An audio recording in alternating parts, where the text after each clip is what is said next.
Hello and welcome to Leaving Nothing Undared, a podcast from Oblate School of Theology's Department of Continuing Education. I'm your host, Antonio Fritze, and on this podcast, we talk to theologians, spiritual leaders, and teachers whose work inspires and equips our spiritual lives.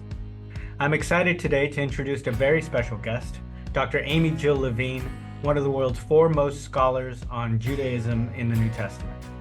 She'll be joining us in June for the 2025 Summer Institute, where our theme is Jesus and Judaism, the faith that formed him. Dr. Levine is a dynamic speaker, a prolific writer, and someone whose work has built important bridges between Jewish and Christian communities. Today on the podcast, we'll get to know her and her work a little bit better. Let's dive in. Dr. Levine, good morning. Thanks so much for joining us this morning. It's lovely to see you. Happy to be with you. Thank you. Yeah. So these promotional interviews are an opportunity for our audience to get to know the upcoming Summer Institute speakers a little better. And you have a very, very interesting academic background. It's not every day that you encounter a Jewish scholar of the New Testament. So I'd really love to start with hearing how your interest in the New Testament and early Christianity began and what drew you into this field. Yeah, well, there are actually lots of Jewish scholars of the New Testament. In my my edited volume, The Jewish Annotated New Testament, we have about 70 contributors. So there are lots of us out there who are interested in the New Testament because part of that's Jewish history or Jewish-Christian relations over the centuries, or how Jews have understood figures like Jesus and Paul and Mary because they show up, among other things, in Jewish novels and Jewish art. For me personally, I grew up in a neighborhood in Massachusetts that was predominantly Portuguese Roman Catholic. So my introduction to Christianity was the Latin Mass, because I'm that old. I would go with my friends sometimes on Sunday morning because it got me out of Sunday school. Going to Mass was kind of like going to synagogue. It was a bunch of men wearing robes speaking in a language I didn't understand. You know, when you stood up, you sit down. The only difference was the snacks came during the service for the church and after the service for the synagogue. My parents told me that Christianity, which meant Catholicism, was very much like Judaism. We worshiped the same God, the one who created heaven and earth. We read the same books like Genesis or Isaiah. We prayed the same prayers like from the Psalms. And that a Jewish man named Jesus and a Jewish woman named Mary were very, very important in Christianity. So my childhood sense of the church was that it was kind of like the synagogue, which turns out to be true. And then when I was 7 years old, a little girl said to me on the school bus, "You killed our Lord." And I said, "I didn't kill anybody, because if you killed somebody, you would know." And she said, "Yes, you did. Our priest said so." So this becomes my first lesson in interreligious conversation, is that sometimes we presume stuff that we're completely wrong. So here's what I presumed. I knew that priests had to wear these special collars that rabbis didn't wear. And I thought the reason priests had to wear these special collars was because were the priest to tell a lie, the collar would choke the priest, which I think is actually a splendid idea that should be instituted, across the church. So this little girl said, "You killed our Lord. The priest said so." So I said, "Is the priest dead?" Because this had to be such a whopper of a lie. The collar would have choked the priest and he would have died. And she said no. So I, being a very rational child, think, okay, the priest said I killed God. The collar doesn't kill the priest. Therefore, right, by the transitive property of deicide, I must be guilty of killing God.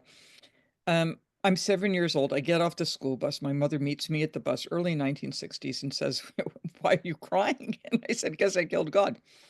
So it took her a while to figure out exactly what was going on. She assured me that God was doing just fine, which was great news to me. And as I found out a little bit later, she made a few calls to the local diocesan office. Vatican II, which presumably people who are listening to this podcast will know about, had already started. But the document Nostra Aetate, Latin for in our time, which says that Jews at all times and all places cannot be held responsible for the death of Jesus, hadn't yet been published. In fact, we're coming up in October of 2025, 60 years since Nostra Aetate. But I came in before that, right? So I could not fathom why this tradition that, I mean, because I had gone to Mass with my friends, right? And it seemed just lovely, and the people were nice, and the Latin was interesting, and the robes were fun. And there was a Jewish man named Jesus and a Jewish woman named Mary, and it's the same God. how could this tradition be saying awful things about me? That it didn't make sense to my 7-year-old set of intellects. So I announced to my parents, you can probably tell I'm an only child. I announced to my parents that I was going to go to catechism. I was going to go to religious education class with my friends. We all went to public schools. This was after school. I'm going to learn where this hateful teaching came from, and I'm going to stop it because, and here's my second thing that I needed to know. Um, uh, I thought it was a translation problem because I was going to Hebrew school in the next town, and in Hebrew school, we learned Hebrew, which Jewish kids do. So nobody told me the New Testament was written in Greek. Plus, I'm 7 years old. I had fabulous parents. So my mother said to me, I really did. I had terrific parents.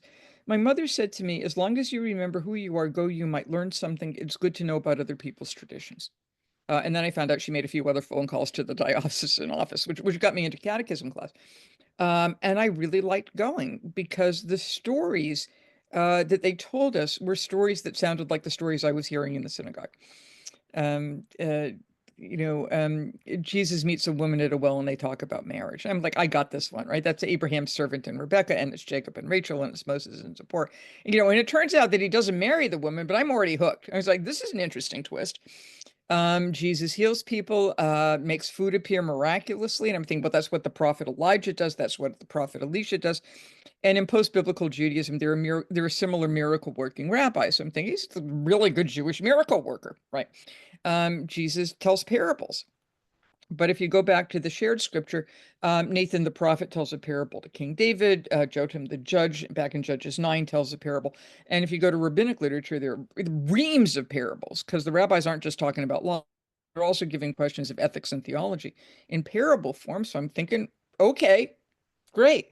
And Jesus tells parables about a father who had two sons. And I'm like, okay, I'm there. That's Cain and Abel and Isaac and Ishmael and Jacob and Esau and so on. I never heard anything that struck me as anti-Jewish. And I don't think the good sisters and the lay teachers who were teaching me catechism were thinking, oh, let's wait for the little Levine girl to go on vacation or those Jewish holidays in the fall, and then we'll do all the bad Jew stuff. I just didn't hear anything. So when I finally sat down and read the New Testament, which is many, many years later, two things occurred to me, and those two things guide what I do. The first is that this is all Jewish history. The only Pharisee from whom we have written records is Paul of Tarsus. The first person in literature ever called rabbi is Jesus of Nazareth. The first evidence we have of the Jewish tradition practiced to this day of naming a little boy at his circumcision at 8 days old, John the Baptist. So I can go back and read the New Testament and plug in gaps in my historical knowledge of my own tradition that the synagogue did not preserve. So this is great. And the other thing that occurred to me, I did not have the language for it at the time, is that we choose how to read. So I realized in going through the New Testament that one could come out and proclaim what that priest said, because parts of the text do lay the responsibility for the cross on Jews, and not just the Jewish leaders, but the Jews. So yeah, you could come out and you could be an anti-Semite, but you don't have to be. And I knew that because my friends weren't. Even the little girl on the bus wasn't quite sure what she meant by what she said. My teachers weren't. So the word for this, which I didn't have at the time, is hermeneutics, the art of interpretation. So I wanted to know, what's the switch that makes one read a text with kindness and benevolence, and what's that other switch that makes one come out, hateful and bigoted? And I thought, if anybody can ever teach me what that is, then I want to go teach other people so that they don't wind up, making 7-year-olds cry on the school bus for theological problems. So that's how I got into it. So I wound up I majored in English and religion in college, and I thought I'm going to apply to graduate school. I studied Greek, right? I'm going to apply to graduate school. And if I can't get in, I'll go to law school. So I get into graduate school and I get a PhD in New Testament, and I get a job, I'll go to law school. I get a job. And I think if I can't get tenure, I'll go to law school. I'm almost 70. I'm not going to law school. And I still find that when I read the text, I specialize primarily in Gospels in the early chapters of the book of Acts, that I'm still seeing new things. Because each time we read, if we pay attention to what we're doing, we bring new questions in, or we focus on a different word, Or we think, oh, I wonder what the Old Testament, to use the Christian term, what the Old Testament says about this. And then how do I read these two texts together? And what happens if I have an intertextual reading? Or people write emails to me and say, hey, AJ, but what about this? So the text hasn't become boring yet. And I still think I have a few things to say. I'm I'm certain, in part because of the richness of that response. There's a couple of key things that stick out to me. Certainly, one is the unfamiliarity that breeds sometimes anti-Semitism, but a lot of times questions that we aren't even aware um, are relevant to our own traditions, right? For example, me noting that it's not every day that you run across Jewish scholars of the New Testament. There are quite a few, Yeah. right? In the same way that this young girl who made a hurtful comment to you is simply not aware in a lot of ways of the different readings that are possible from her text.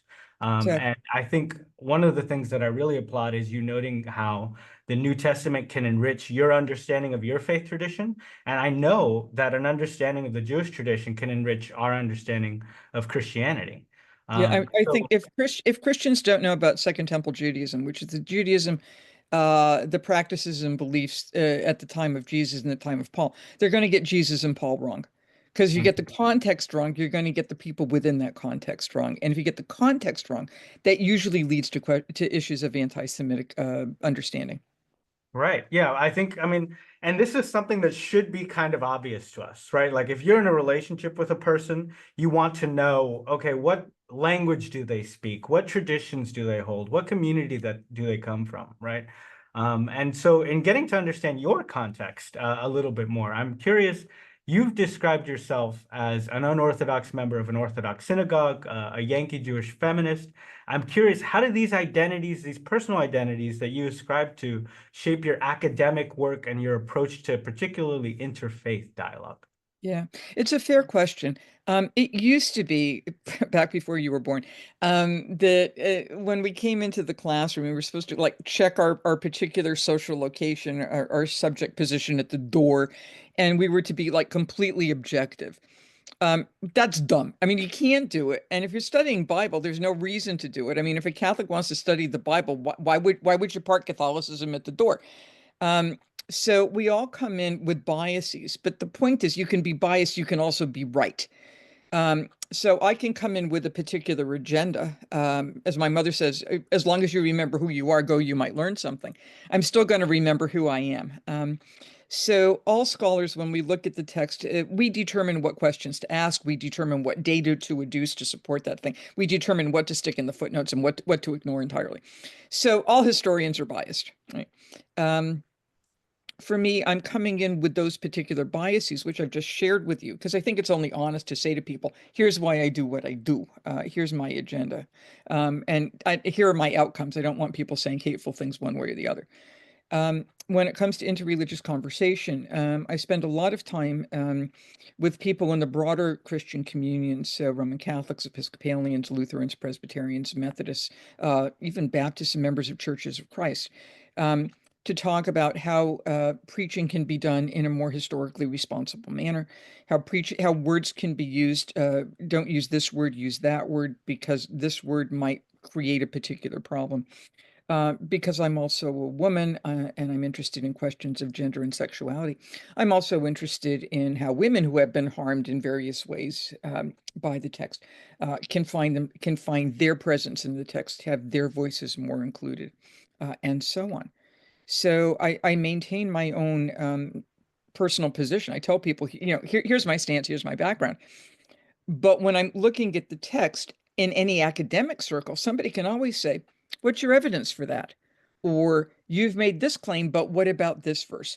And here I put on my academic hat and I say, here's my evidence for it.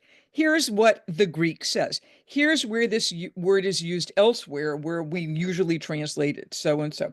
Um, Again, to use the Christian terminology, here's what the Old Testament says in its Greek translation. This seems to me a clear, direct allusion to something or other. Here's what I know about Judaism from the Dead Sea Scrolls, from Josephus, the first century Jewish historian, from Philo, the Jewish philosopher, from what Paul tells me, from what I can get from early rabbinic literature, from what I can get from archaeology, and so on. So I'm coming in with biases, but I'm going to argue on the basis of here's some actual evidence rather than just say, I think. Right, absolutely. And that phrase, I mean, historical responsibility, right? I think encapsulates this position that you're outlining of an honesty about where you're coming from and this commitment to evidence and backed up historical interpretation.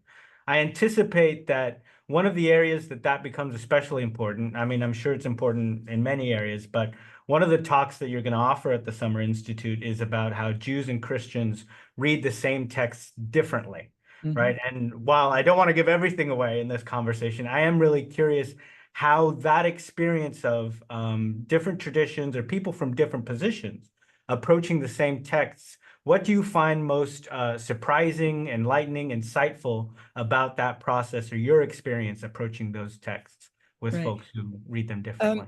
in the Jewish tradition, the text is always open to multiple interpretations. And if you go to post-biblical Jewish literature, rabbinic literature, which is written down after the New Testament, so we're talking like the year 200 and up, but some of the stuff goes back earlier. The rabbis will say things like, well, I think it means this for the following reason. Another rabbi will say, no, it means that. Or they'll take a particular narrative and say, give me another interpretation, give me another interpretation. And the reason they can do that is in part because there's like a fence around them. Uh, they all know they're Jews. So they're all basically, to use the athletic metaphor, they're all playing the same game on the same field, right? But on that same field, you can pass differently, or you can hit differently, or you can tackle differently, or whatever metaphor you want to use. What happens in interreligious dialogue is when Jews and Christians get together, the Christians are frequently saying, "What's the one right answer?" And the Jews are going, well, it could be this, it could be this. If you look at the Hebrew, it could be this. And the Christians are going, why are you looking at the Hebrew? So it's a different initial approach into this question of when we're doing biblical interpretation. What are we looking for? And the reason Christians, I can't prove this, but it seems to me likely the reason Christians are looking for the one right answer is because diversity in biblical interpretation excuse me, within the Christian church risks the charge of heresy because Jews are an right? If your mother's a Jew, you're a Jew. We're kind of like Americans, right? Or Germans or Mexicans or whatever. It's like once you're in it, and there's nothing they can do to kick you out, right? You can take citizenship in another country. You're still connected to that ethnic group that you were born into. Okay.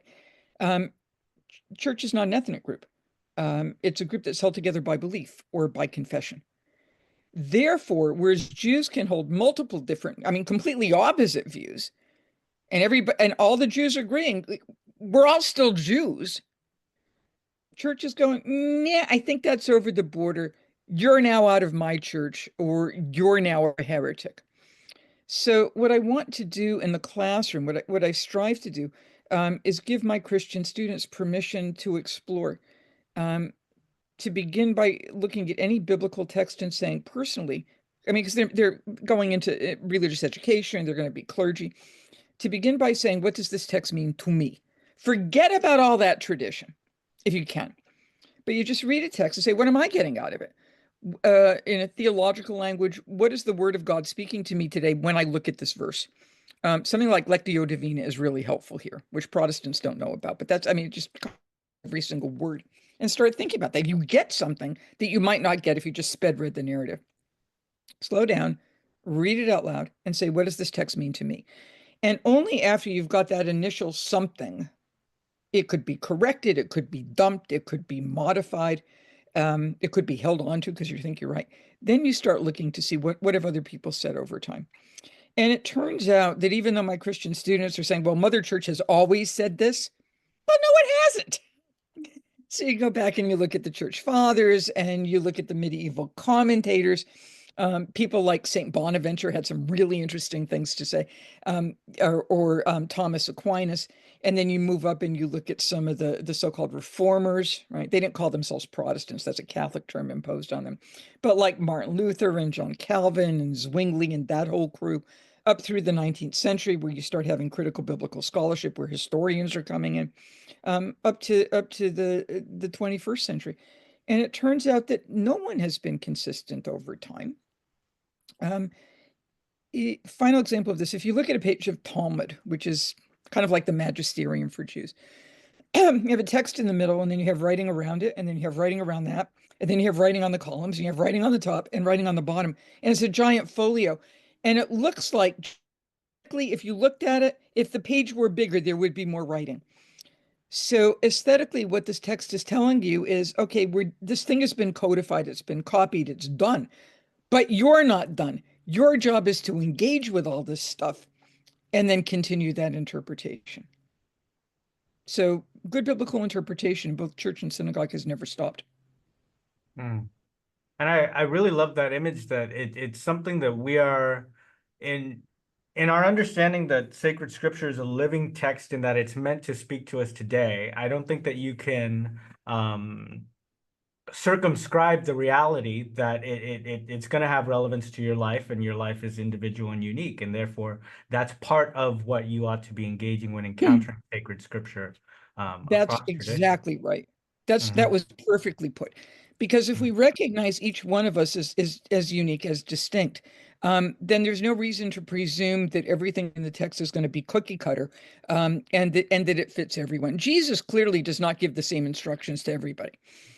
Sell all you have and give to the poor is not going to work with Mary and Martha, because then they're not going to be there to be able to provide hospitality.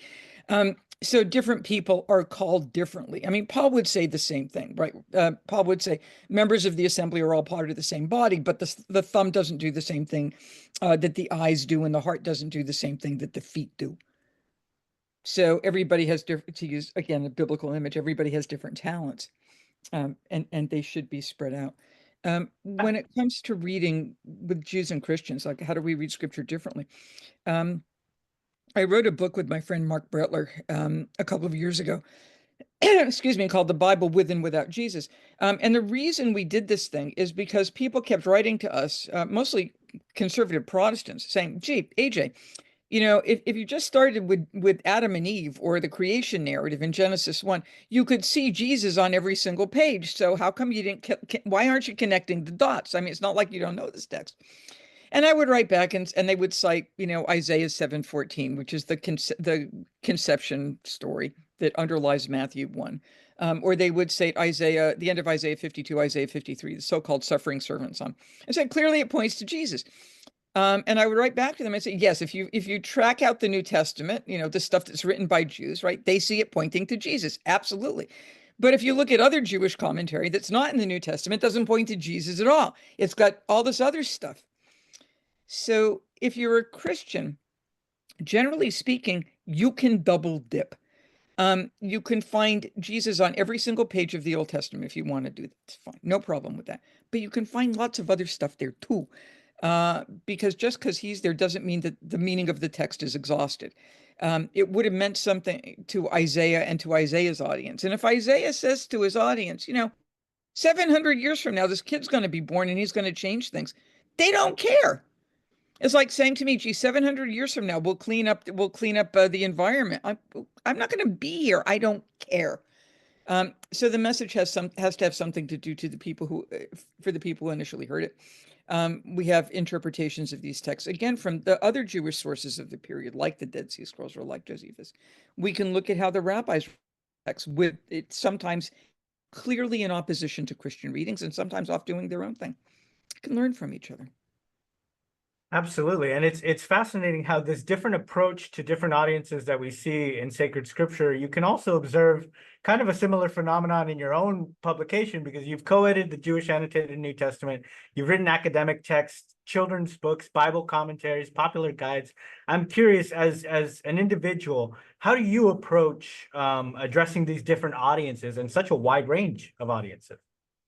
Well, I mean, for me, in terms of writing, the major difference between writing like high-end academic books and articles in high-end journals, vetted journals, and writing for the public is substantially the footnotes, right?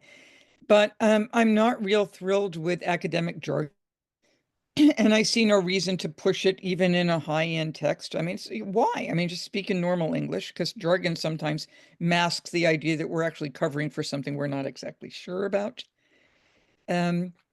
I'm struggling in all cases to say something that's new, so people would go, "Oh, like I've been reading this text for 70 years, and I've never thought about this." Right? That's how one makes an academic mark, because you can't just keep repeating what other people have said. You need to say something distinct. In academic writing, one typically says, "Here's what, half a dozen other people who are high-end scholars have said about this particular verse, and here's why I don't agree." In popular writing, I could say, "Well, some people have claimed that, blah, blah, blah," 2 sentences, and then move on. So it's more a matter of style than it is a matter of content. Popular writing, I'm inclined to put in more anecdotal stuff. So I will finish today because it's due tomorrow. A new study guide for Advent called "The Child is Born." Um, and I'm looking at some of the stories that are usually used for background for Advent, like the conception and birth of the prophet Samuel to his mother Hannah, which is the model for Magnificat, or the story of the conception or birth of Moses and the childhood of Moses, where he's the endangered baby who gets saved, and how that relates to Jesus, the endangered baby who gets saved from Herod's soldiers in Matthew chapter 2. So typically one does an Advent book, and I did one a number of years ago called Light of the World, so 4-week Advent study. I just looked at Matthew chapter 1, Matthew chapter 2, Luke 1, Luke 2, fine, because that's what y'all do. So in this book, I'm going back and saying, let's take the Old Testament text more seriously. So I have an entire chapter on the birth of Samson, which is probably an early, quite miraculous birth with angelic involvement. I'm looking at the conception or birth of Samuel. The first chapter is on the conception or birth of Isaac and Ishmael, because there are connections there between Hagar, the enslaved woman, and Mary, who in the Magnificat actually refers to herself as the slave of the Lord. I can't believe that people are still using handmaiden after Margaret Atwood's Handmaid's Tale has come out. It's like that. God, that sounds horrible. Um, and what do we do with that metaphor of slavery? So I'm taking the Old Testament text more seriously and saying, now that we've gone through these Old Testament texts, Isaac, Ishmael, Moses, um, Samson, and Samuel, what happens when we come back to Jesus? What else do we see? Wow. Yeah, and that the quest for originality, I know we've acknowledged a few times that there are a number of different Jewish scholars of the New Testament, but I do want to get this right, because it goes into my next question. You were the first Jew to teach New Testament at the Pontifical Biblical Institute in Rome, and you received recently the Seelisberg Prize for Mm-hmm. Jewish-Christian Relations from the International Council of Christians and Jews, as well as the H. Walter Award for Reconciliation and Interfaith Cooperation from the Office of the Archbishop of Canterbury. I think Mm-hmm. all of these accolades point to the incredible contribution you've made to healing and understanding across faith traditions. So I'm curious if you could speak to how you see your work furthering that goal. I think of myself substantially as a translator. So I can speak to Christian, and I taught at Vanderbilt University in the Divinity School for close to 30 years before I retired, and Vanderbilt is non-denominational. So I have my master's and doctorate from Duke University, which is Methodist. I taught for 9 years at Swarthmore College, which is Quaker. And then I went to Vanderbilt, which is non-denominational. So I found through these, and I grew up more or less fluent in Catholic. So I find that one needs to talk to Christians respecting their particular denominational or religious tradition model, right? In conversations with Catholics, I can use certain terms that I can't use with Protestants, or when talking to Presbyterians, I'll speak in Presbyterian terminology as opposed to Lutheran terminology or whatnot. And this also includes members of Church of Jesus Christ of Latter-day Saints, so like Mormons, Unitarians, and other traditions that eventually found their way into Vanderbilt Divinity School. Because if I'm going to help these students be clergy or religious educators in their own tradition, I need to know something about those traditions. Um, Also, the American traditions like Churches of Christ, the American Baptist models, Southern Baptist, Disciples of Christ Christian Church, and so on. I need to know what their backgrounds are. So then I translate. I work with my Christian students to help them avoid anti-Jewish teaching and preaching, to make them simply more sensitive to where the problems come out. And very often those are problems that also fit into questions of racism or sexism, where people wind up saying really horrible things, but don't realize exactly how horrible they are until someone points it out to them and go, oh. So in the process, I don't want to make anybody feel guilty. I mean, look, I'm a Jewish mother. I know how to make people feel guilty, but that's not my agenda. So when I work with them, I will say, if you stepped into any of this mess, it's not your fault. You didn't know. However, after working with me, if you continue to step into this mess, you will go to hell. Um, so to give like contemporary examples of where the model comes in. Issues of disability have come to the fore in biblical studies. And we're talking about how to talk about disability and how to talk about those healing narratives. And what does it mean if Jesus heals somebody who's blind and there's a blind person in the congregation? So what do you do with that mess or that miss? So very common English speakers will say something like, are you blind? I mean, did you not get this? And then you look over and it turns out there's somebody who's actually blind. And you go, oh, right? So suddenly you realize how harmful that metaphor is. I think, oh, I need to figure out some other way of doing it. So you weren't intending to be, ableistic, but that's how it comes out. And it's the same thing with anti-Judaism. People are intending to say anti-Jewish things, but the text will sometimes lead in that direction. And if you're on the lectionary, for example, and you can't change the reading, then there are certain techniques that you can use to make sure that the text itself does not implant or reinforce anti-Jewish stereotypes. At the same time, I work with Jews to teach them about Christianity, including rabbis and Jewish religious educators, because we don't know this stuff, right? The default in my synagogue, my Orthodox synagogue, is Roman Catholicism. And if somebody's, and they all know about Nostra Aetate, they all know about Vatican II. So if some Christian says something Semitic, people in my congregation go, well, didn't they pay attention to the Pope? And I'm saying, no, because the guy's Southern Baptist. I mean, so let's provide some of that education to the synagogue as well, so that Jews who don't understand Christianity and who may well have negative feelings toward it, especially if Christians have said to them, over the past, if you don't believe in Jesus, you're going to go to hell. I live in Tennessee. That's not an uncommon thing for people to say. To say, to explain to my Jewish friends, here's where this is coming from. Here are Christians who don't believe that. Here are other ways of looking at this text. Here are problematic texts in our own tradition that we have ways of dealing with them. You can use those same techniques to help deal with Christians if you want to continue to engage the conversation. So it's translating so that each tradition can make sense of the other.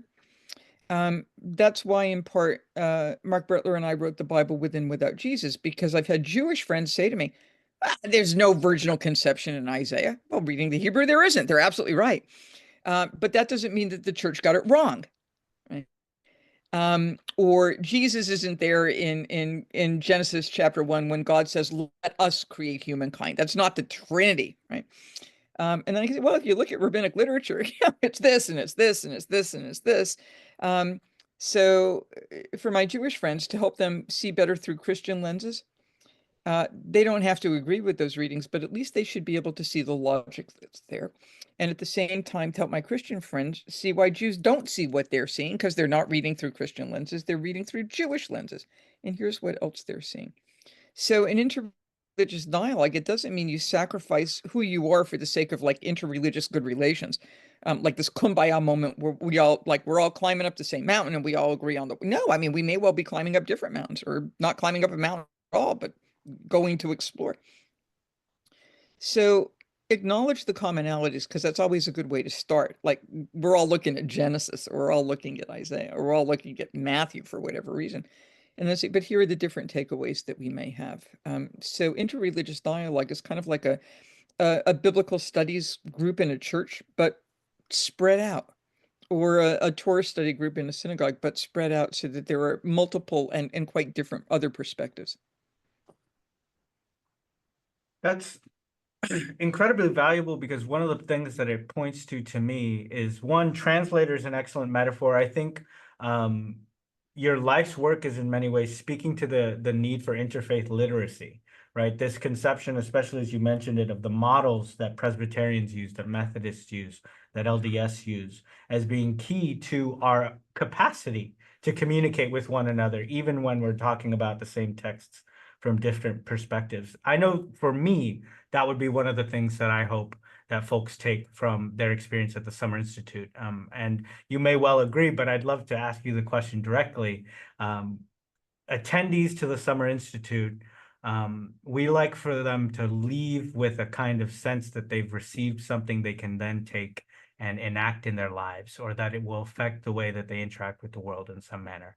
So I'm curious if you could speak to what you hope attendees to the Summer Institute will take away from that experience. Yeah. Well, I mean, it seems to me that if one attends a seminar or just, registers for a class or signs on to a podcast, they should come away with something that's usable. Otherwise, go for entertainment, right? Come away humming a tune or whatever.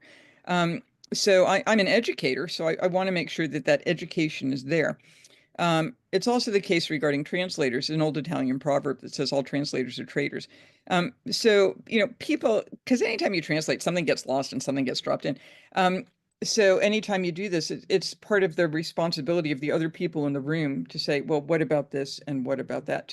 So the first point is that people should feel engaged and empowered to say what they think without having to worry about, well, but this might disagree with this person, this might disagree with this person. To speak boldly and say, here's what I get. And to recognize the humility that's required in all academic settings, which is, we might not be correct. And after decades in doing this, I'm well aware that once I think I've got everything to say about a text, I don't. Or that stuff that I suggested in my dissertation, which was published, God help me, in 1984.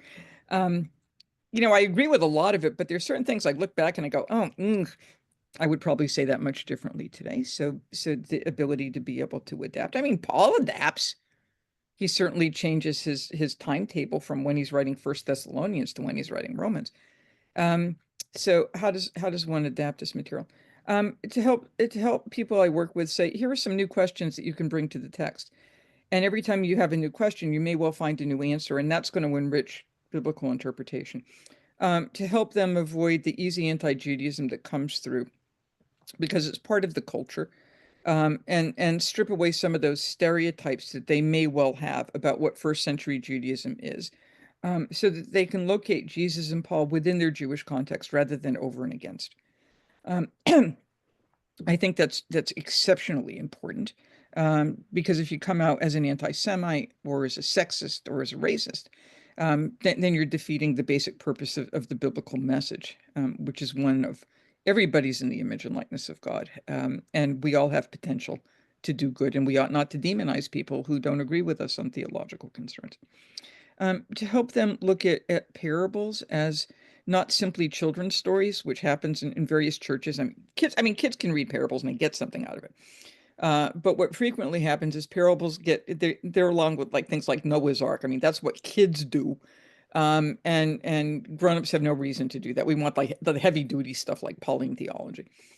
Say, no, these are not children's stories. These are very profound adult stories, which are designed to make people think. They're like, it's like Jesus is doing heart surgery and opening us up, and it can be painful if we acknowledge it, but it's good for us, like digging down and telling us stuff that we know, but we've got it so repressed, and he just kind of brings it to the surface. And he's so cool about it because it's frequently humorous. So at the same time you're having your heart opened up, you're also laughing, which is a good way of getting through these parables as conversation starters. And I think that's really helpful, to look at the different ways the text can be interpreted, so that when clergy or religious educators go back to their congregations and something comes up in a sermon or in a lesson, whether for kids or for teens or for adults, or like the men's Bible study or whatever it is, say, here's something else that I learned. And here are some of the questions that you can ask yourselves, so that in conversation, I don't like right or wrong questions. You have to do them in university because you have to figure out if people actually did the study. But what I really like are open-ended questions, particularly in like seminar settings, webinars, programs such as yours, where people don't feel put on. How might you interpret this text is a better opening than what did so-and-so say about this? Broaden out. One more example about that. So I'm teaching at the Biblical Institute in spring of 2019, it's pre-COVID. And I had close to 50 priests, right? This is great, like international. They're all wonderful, and they're all from like everywhere, and they all speak like 20 languages. It's fabulous. And I taught a course on parables. And I said to them, like, first couple of lectures, I said, tell me what you think about this parable. Like, Franciscans are going, well, St. Francis says this. The Dominicans are going, Aquinas says this. And the Jesuits are going, my teacher said this. What do you think? And some of them would come up with these very high, theologically profound comments. And I said, well, how's that going to play out in your congregation? Because you can't give that as a sermon, because that's not going to be, that's intellectually rich and exciting and wonderful. But that's not going to help the person in the pew. So what are you going to tell them? And how do you translate, again, translating, how do you translate your high-end, profound, deep theological knowledge for the person who needs a good word on Sunday morning, or for the person who was just there because that person is complacent and you show up in church on Sunday morning because that's what you do. And the person, I'm doing everything right and I'm giving money to the church and I'm whatever. How do you give that person some sort of challenge to affirm what's going on, but to say you can always do a little bit more? I think Jesus is, I'll probably say this at some point, I think Jesus is kind of like my mother. Again, I was very well parented. My dad died when I was quite young. I'm an only child. I was very, very close to my mother. And I would come home from school, and I was good at school. I was a very good girl. And I would get 100 on an exam. And my mother would say, why didn't you get 105? Or I'd get an A, and she would say, why didn't you get an A plus? And I was like, Mom, they don't do that. And she said, yeah, they do. This is really good. How can we make it better? So absolutely affirmed. I felt loved. I felt affirmed. I knew she was proud of me. And I also knew that she thought I could be even better than I was. And she said, let's talk about this a little bit. What about this reading? What about that reading? Or she was a mathematician. So you solved this math problem this way. You could have done it this way too and saved yourself 2 steps. And then we talked, well, how did you get there? So there was always this encouragement to be even better, at the same time knowing that what I was doing was great. And that's what I want to do with people in my classroom, to say, you're fabulous, you're terrific, you're doing really, really good work. You could do even better. And my job is to bring out that better in you. Well, Dr. Levine, I certainly think that just in the span of this conversation, you've offered things that I hope will bring out the better in me and in my understanding of my own faith. And I'm confident that folks who come to the Summer Institute will have a similar experience. So we're very much looking forward to it. And I thank you so much for your time this morning. It was such a pleasure. Pleasure to talk with you as well. Thank you for your really good questions. Dr. Amy Jill Levine will be joining us June 16th through the 18th here at Oblate School of Theology in San Antonio, Texas, for our annual Summer Institute. This year's theme, Jesus and Judaism, the faith that formed him. But this year, we're offering more than just lectures. We're offering an immersive experience. We're going to explore the Jewish roots of Jesus through powerful teaching, shared meals, and a special performance from the Temple Bethel Choir, offering a taste of the rich tradition we're encountering together. General admission is $125, and this includes access to all of our keynote presentations, breakout sessions, and activities. But for those who want a full experience, we're offering the Full Experience Pass for $195. Now, this includes a kosher meal package featuring 2 boxed lunches and 2 hot dinners, reserved seating for keynote sessions, and exclusive hospitality. To register or learn more, visit our website at ost.edu. Thank you again for listening to Leaving Nothing Undared. Be sure to subscribe and share this episode with others passionate about faith, theology, and formation. Until next time, leave nothing undared for the gospel. God bless you.